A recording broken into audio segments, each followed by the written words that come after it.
Hari ini jelang Hari Raya Idul Adha 1445 Hijriah, harga daging sapi di pasar tradisional Indralaya di Ogan Ilir mulai merangkak naik hingga Rp130.000 per kilonya.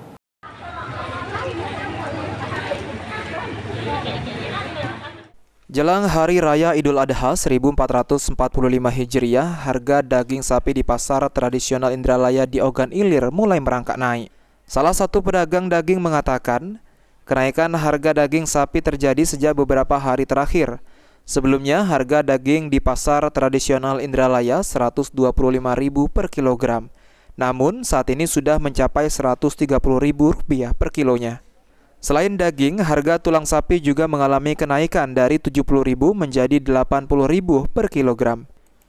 Dengan kenaikan harga ini membuat penjualan pedagang menurun karena banyak pembeli dengan seperempat atau setengah kilogram saja. Dari 2 hari nggak lebaran barangnya. Kenapa tuh, Pak? Memang biasa cak itu. Permintaan banyak atau macam mana? Permintaan tadi kan lumayan naik. Ahmad Romawi, PAL TV.